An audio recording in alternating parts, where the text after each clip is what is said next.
Hi guys, this is Kyrelle. So for today's video, we're going to talk about plastics.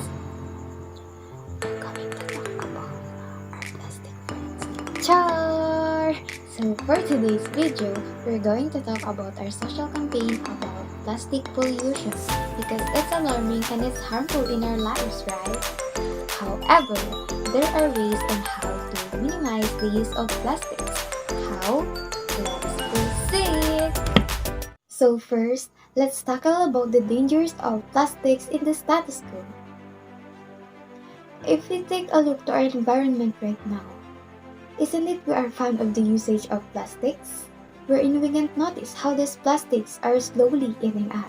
From the goods and stuffs we purchase, they are wrapped and put out of plastics. And when we already consume the goods, where are plastics found?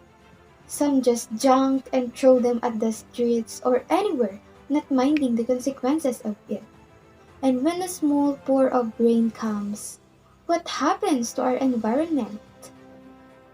There is an occurrence of floods here and floods there, since the plastics traps the flow of water in the drainage. Next, it also causes health problems to humans like respiratory illness, reproductive harm, cancers. Through microplastics, we might ingest them, breathe to the air, or consume food with trace amounts of its plastic packaging. Besides, according to Lao, 70% of Filipinos lack sanitary landfills, causing waste to leak into the ocean. And what happens to the animals in the oceans? They are at risk too, since animals like fishes and turtles consume plastics that make them hard to digest, which causes them to suffer death. Isn't it pathetic? Because of man-made actions, they are suffering too. That's why, as part of the citizen in our country, we are part of altering this place now to make it a better place. So, we created this social campaign to mitigate the use of plastic since we are overusing it now, and it's alarming because plastics were hard to decompose since it takes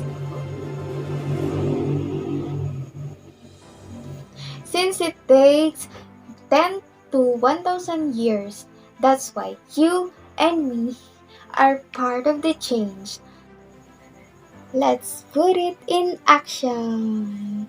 That's why I'm inspired to do a plant box out of plastic bottles. I know it's common, but it will be a great help in lessening plastics in our country since you're not going to buy another plastics to use as a pot. So, let's go! So, we're going to make a plant box out of plastic. So, let's proceed! First, look for empty plastic bottles. Second, cut the top of the bottle. Then, cut a circle from its top that serves a lock to the strips. Next, hold the bottle and make strips. After it, put the circle that is cut from its top, then insert the strips from it.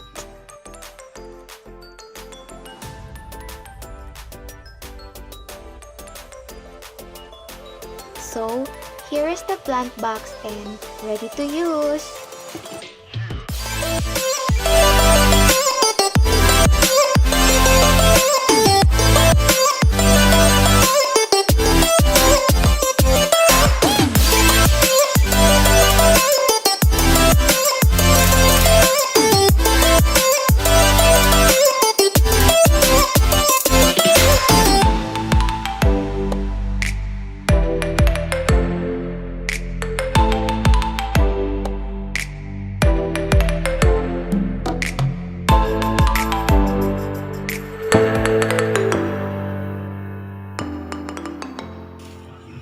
So these are my treasures. So why do we need to reuse plastic?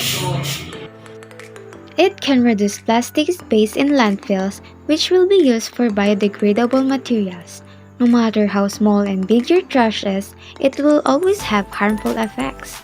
Recycling can also save our environment since it's one way to minimize the usage of plastics. As for this plant box, you'll no longer buy any plastic stuff, so you'll just do it yourself and fashion them with creativity to come up with a good product. So that ends my video, guys, and I hope you learned something. Remember that you matter in altering the world.